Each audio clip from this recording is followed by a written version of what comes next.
Welcome welcome welcome. आज की इस वीडियो में बार्सिलोना से रिलेटेड काफ़ी सारी अपडेट्स है दोस्तों आप लोगों के लिए। हम लोग बात करेंगे हेक्टर फोर्ड के फ्यूचर के बारे में, हम लोग बात करने वाले फरहान के रोल के बारे में आने वाले सीजन में, हम लोग बात करने वाले कुबारसी ने टीवी3 के इंटरव्यू में क्या कहा हंसी फ्लिक की हाईलाइन से रिलेटेड, और दोस्तों हम लोग बात करने वाले गुई फर्नांडिस के फ्यूचर से रिलेटेड। बट इन सब चीज़ों में जाने से पहले, इन सब चीज़ों को डिस्कस करने से पहले दोस्तों, अगर आपको हमारी वीडियोस अच्छी लगती हो तो प्लीज़ एक बार लाइक ज़रूर कर देना वीडियो को, और भाई इस चैनल को भी सब्सक्राइब कर देना। एंड बाय द वे, आज रात को हम लोग 9:30 के अराउंड हम लोग भाई लाइव प्लान कर रहे हैं, तो प्लीज़ ज्वाइन करिएगा। हम लोगों को डिस्कस करेंगे इन्हीं सारी चीज़ों के ऊपर, हम लोग टॉपिक के ऊपर, और कुछ आप जो चाहते हैं उसके ऊपर भी हम लोग डिस्कशन करेंगे। चलो फटाफट से अपडेट्स पे आते हैं, और सबसे पहली अपडेट है कि बार्सिलोना को बहुत पसंद आ रहा है एशिया टूर, जहां पे पहले जापान टूर हुआ, उसके बाद अब साउथ कोरिया चल रहा है। All the niggles we have seen at the start of this tour, जहां पे भाई वो जो स्पॉन्सर भाग गया था, ऑर्गेनाइजर भाग गया था, फिर उसके बाद जापान में भाई रैकुटेन ने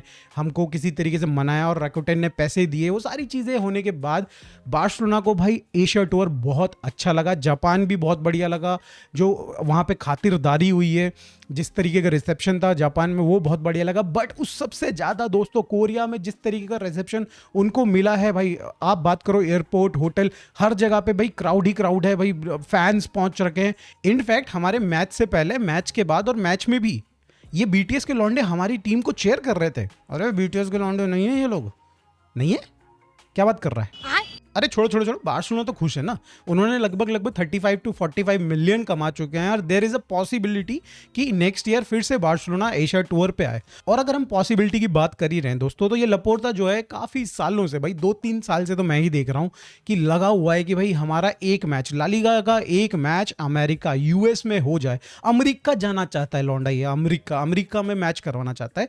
तो देखो पिछले सीजन भी आपने सुना था कि भाई बारसा एथलेटिक का दिसंबर का जो मैच है वो करवाना चाहता था, नहीं करवा पाया ड्यू टू द रीजंस, जो भी मतलब काफ़ी सारे आपके शेड्यूल से रिलेटेड थे। इस सीज़न में भी भाई काफ़ी शेड्यूल टाइट है और मोस्ट प्रोबेबली शायद से नहीं हो पाएगा, बट काफ़ी ज़्यादा लगा हुआ है लपोर्ता इस मिशन पे कि भाई वो एक मैच तो करा दे यूएस में बार्सिलोना का। And at the same time भाई कहीं ना कहीं हमारा जो टेबास, जो प्रेसिडेंट ऑफ ला लीगा है, वो भी कहीं ना कहीं अग्री करता है, बट ऑब्वियसली भाई शेड्यूल अलाउ करना चाहिए। तो लेट्स सी दोस्तों यहाँ पे क्या होता है। आपको डेफिनेटली भाई आपको आई बॉल्स मिलने वाली हैं यूएस में, आपको भाई कहीं ना कहीं भाई अच्छी स्पॉन्सरशिप मिल सकती है यूएस में अच्छे अमाउंट की।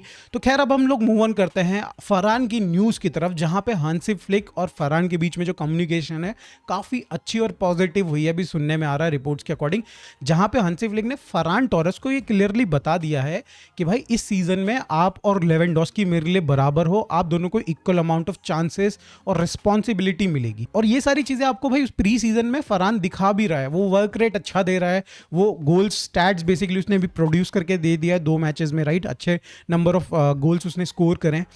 एंड साथ में एक और अपडेट आई है कि भाई उसने अपना पर्सनल बेस्ट स्पीड वाइज उसने अचीव किया है एफसी सोल के अगेंस्ट, 35.7 किलोमीटर पर आवर की स्पीड उसने अचीव करी है जब वो रन बना रहा था। और जनरली अगर आप देखो तो प्लेयर्स जो है वो मिड सीजन में आके अपने बेस्ट अचीव करते हैं in terms of speed, but यहाँ पे फरहान टोरेस भाई प्री सीजन में ही फाड़ने लग गया है। तो दैट मीन्स भाई बंदा तो बहुत क्रेजी इस सीजन में करने वाला है। तो भाई मेरे हिसाब से तो भाई ज़्यादा अपॉर्चुनिटीज मिलेंगी फरहान को, तो इनफैक्ट वो और बेटर कर सकता है इस सीजन में। अब मूव ऑन करते हैं दोस्तों हेक्टर फोर्ड की तरफ, जहाँ पे उनकी डेस्टिनी उनको बुला रही है, और जिस चीज़ के लिए वो पैदा हुए हैं वो भाई वो काम अब उनको बुला रहा है। देखो पेरिस एफसी से उनके लिए इंक्वायरी आई है बार्सिलोना के पास। अभी आपने सुना था, अभी हमने भी डिस्कस किया था कि भैया हेक्टर फोर्ड बहुत अच्छा नहीं खेल रहे हैं, पिछले सीजन में भी उनको जो चांसेस मिले वो बहुत अच्छे से प्रूव नहीं कर पाए, बट एफसी सोल के अगेंस्ट उन्होंने काफ़ी अच्छा खेला और थोड़ा इंप्रेस डेफिनेटली हंसी फ्लिक हुए हैं। But on the other and side भाई इंक्वायरीज आ रही हैं, क्लब्स आ रहे हैं, इंटरेस्टेड दिख रहे हैं, स्पेन में भी कुछ क्लब्स इंटरेस्टेड हैं। जिस तरीके से पेरिस एफसी से ना इंक्वायरी आई, I think this is the perfect club for him. आप पूछोगे क्यों, आपको समझ भी नहीं आया? समझ नहीं आया, चलो समझा देता हूँ, कोई दिक्कत नहीं भाई। देखो पेरिस क्या है, पेरिस क्या है, किस चीज़ के लिए फेमस है? हनीमून। अरे ये सब क्या बोल रहे हो भाई, Paris is fashion capital of the world भाई। मॉडल है हमारा लौंडा, बार्सिलोना का बेस्ट मॉडल है, और वो वहां जाके अपनी डेस्टिनी को कंप्लीट करेगा दोस्तों। तो दोस्तों मेरे हिसाब से तो भाई ये तो गोल्डन अपॉर्चुनिटी भाई हेक्टर फोर्ड के लिए। फुटबॉल साइड जो साइड हसल है उसका वो भी कर लेगा, और भाई जो मेन काम है उसका वो भी कर लेगा बढ़िया से। राइट राइट राइट, आप भी अग्री करते हो राइट? तो दोस्तों मैं अभी एडिटिंग कर रहा था, उसी टाइम पे ये न्यूज़ आती है कि मार्क कासाडो को कंसीडर कर रही है बार्सिलोना सेल करने के लिए, और जो भी ऑफर्स आएंगे वो देखेंगे उनको। और समवेयर अराउंड 30 मिलियन तक का कोई ऑफर आता है तो वो कंसीडर कर लेंगे उस चीज़ को। ये चीज़ इन्फॉर्म कर दी गई है मार्क कसाडो को। आई डोंट नो दोस्तों यहाँ पे बारसा मैनेजमेंट क्या सोच रही है। देर आर प्लेयर्स जिनको आप बेच सकते हो, देर आर प्लेयर्स जिनको आप भाई ऑफलोड कर सकते हो। Mark कसाडो is one of them. I don't know भाई, बट चलो ठीक है दोस्तों, इसके ऊपर हम लोग ज़्यादा बात करेंगे लाइव में। अगली अपडेट दोस्तों आ रही है अल इत्तेहाद क्लब से, जो कि उनके स्पोर्टिंग डायरेक्टर हैं राइट नाउ, वो हैं आपके रोमन पेलिन्स करके, और वो बार्सिलोना के एक्स स्पोर्टिंग डायरेक्टर रह चुके हैं। और उन्होंने की स्टेटमेंट आई है कि अरोहो जैसा प्लेयर भाई वो उसको बहुत हाईली रेट करते हैं। He is one of the best आपका सेंटर बैक्स, और भाई अगर उसको मौका मिलेगा तो भाई बिना सोचे वो उसको साइन कर लेंगे। अरे हम बार्सिलोना फैन चाहते हैं भाई कि तुम बिना सोचे, क्या तुम सोच लो, समझ लो, जो करना है कर लो भाई, उसको साइन कर लो। 100 मिलियन दे दो हमको, एक पेटी दे दो हमको, चलो 100 मिलियन नहीं 60 मिलियन दे दो दोस्तों। अगली अपडेट दोस्तों आ रही है ओरियल रोमेओ से। इनको भाई बार्सिलोना में अकेले छोड़ दिया, अकेले बेचारा ट्रेनिंग कर रहा है, खंभों के बीच में से दौड़ दौड़ के भाग रहा है, वो जो डंडे से लगा के रखते हैं उनके बीच में से दौड़ दौड़ के भाग रहा है, कोई देखने वाला नहीं है। पता नहीं, मुझे समझ में नहीं आ रहा फोटो कौन खींच रहा है इसका बाय द वे, राइट। तो इनसे रिलेटेड अपडेट आ रही कि भाई बार्सिलोना और इनके बीच में कन्वर्सेशन चल रही कि कैसे आगे बढ़ा जाए, फ्यूचर क्या होगा इनका बार्सिलोना में, जो कि भाई कुछ भी नहीं है, फ्यूचर कुछ नहीं इनका बार्सिलोना में, राइट। बार्सिलोना ने डिसाइड किया है कि इनका कॉन्ट्रैक्ट टर्मिनेट करेंगे और साथ में इनको कुछ सैलरी इनकी देंगे, जो कि ऑब्वियसली देनी पड़ेगी ही, आपको भी पता है। और इनको इनके लिए जो क्लब इंटरेस्टेड है वो है जिरोना, बट वो उनकी जो करंट सैलरी है वो अफोर्ड नहीं कर पाएंगे। तो दैट्स वाई कहीं ना कहीं ओरियल रोमेओ आगे फ्यूचर का जो करंट जो उनका 1 साल बच रहा है उसका कुछ पार्ट छोड़ के जाएंगे सैलरी, और थोड़ा बहुत पार्ट लेके जाएंगे बार्सिलोना से। थैंक गॉड दोस्तों, हमारी प्रेयर्स जो हैं वो कबूल होती हुई नजर आ रही हैं, हमारी दुआएं पूरी होती हुई नजर आ रही हैं। भाई मैं तो वो दिन इमेजिन कर रहा हूँ कि भाई ये कहीं दिन वो ना आ जाए कि भाई चैंपियंस लीग का सेमीफाइनल है, आप हंसी फ्लिक भाई बेंच की तरफ देख रहा है कि किस डीएम को खिलाऊं मैं, ओरियल रोमेओ को खिला दे भाई।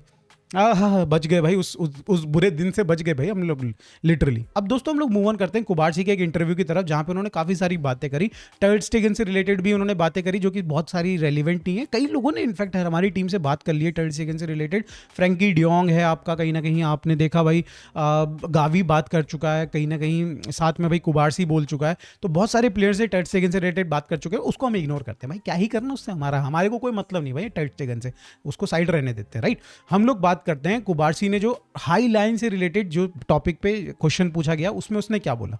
देखो, उनसे क्वेश्चन पूछा गया कि भाई इस सीजन में आप लोगों की अप्रोच कैसे रहने वाली है हाई लाइन से रिलेटेड, तो उसने बहुत सटल तरीके से, बहुत ज़्यादा एक्सप्लेन ना करते हुए और थोड़ा सा एकदम हिंट दिया है कि भाई ये सीज़न हाई लाइन तो डेफिनेटली हम लोग खेलने वाले हैं, बट वो उतनी इंटेंस नहीं होगी जो कि पिछले सीज़न में थी, कि 95 मिनट तक भाई वहाँ पे भाई हाई लाइन मेंटेन कर रही है बार्सिलोना। ऐसा शायद से इस सीज़न में आपको देखने को नहीं मिलेगा। There will be some changes, minor changes, जब आपको देखने को मिलेगा कि बार्सिलोना गो 2-0 से अगर अहेड है, 70 मिनट हो रहे हैं, तो शायद से बार्सिलोना थोड़ा सा डीप ड्रॉप करेगी और थोड़ा सा डिफेंडिंग बेटर तरीके से करेगी। तो देखो दोस्तों, यहाँ पे हांसी फ्लिक क्या करता है क्या नहीं करता है वो तो भाई हम लोग देखेंगे जब क्रूशियल गेम्स आएंगे तभी। बट ओवरऑल आपको हाईलाइन फिर से देखने को मिलेगी नेक्स्ट सीजन में, बट थोड़ा मसाला लगा के। अब दोस्तों हम लोग बात कर लेते हैं गुई फर्नांडिस के बारे में और उसके फ्यूचर के बारे में, जहां पे भाई उसके एजेंट के पास काफ़ी सारे ऑफर्स आए। सिर्फ स्पेन से ही ऑफर नहीं आए दोस्तों, इनफैक्ट अब्रॉड से भी ऑफर्स आ रहे हैं उसके पास। एफसी पोर्टो और ब्रोशा डॉर्टमंड, ये दोनों टीम्स काफ़ी ज़्यादा इंटरेस्टेड है उसके लिए। अब उसका एजेंट जो है भाई कहीं ना कहीं एशिया टूर फिनिश होने का वेट कर रहा है, और उसके बाद वो बैठने वाला है विद मैनेजमेंट और वो जानेगा कि क्या फ्यूचर प्लान है रिलेटेड टू गुई, राइट, फॉर बार्सिलोना के। तो यहाँ पे भाई क्लियरली हमारी तो मिडफील्ड पूरी स्टैक्ड है, काफ़ी सारे प्लेयर्स हैं, इनफैक्ट एक पोजीशन में 3-3 प्लेयर्स हैं। तो हम शायद से भाई कहीं ना कहीं सेल कर देंगे गुई को, और विथ ऑल द जो हमारी भाई नेसेसरी रिक्वायरमेंट्स होती है कि भाई उसमें उसके कॉन्ट्रैक्ट में हम लोग सेल ऑन क्लॉज डालेंगे, बाय ऑन क्लॉज डालेंगे, और वो सारी चीज़ें हम लोग इनफैक्ट उसमें रखने वाले हैं, राइट। तो यहाँ पे भाई बार्सिलोना के पास एक गोल्डन अपॉर्चुनिटी ठीक ठाक पैसा बनाने के लिए, और एट द सेम टाइम उसके उसमें जो अच्छे क्लॉज हैं वो डाल के फ्यूचर भी अपना सिक्योर करने के लिए, कि कल को भाई बहुत अच्छा खेलता तो हम वापस लेके आ सकते हैं, या फिर बहुत अच्छी डील उसके लिए आ जाती तो हम लोग सेल ऑन क्लॉज से भी पैसा कमा सकते हैं। तो दोस्तों आज की वीडियो में बस इतना ही। प्लीज़ बताइएगा मुझे कि आज की वीडियो कैसी लगी आपको, कमेंट्स में कौन सा पर्टिकुलर सेक्शन आपको अच्छा लगा, एंड भाई लाइक कर दीजिएगा वीडियो को, सब्सक्राइब कर दीजिएगा चैनल को। स्ट्रीम पे मिलते हैं दोस्तों रात को 9:15 9:30 बजे। Thank you so much for watching, bye for now, take care.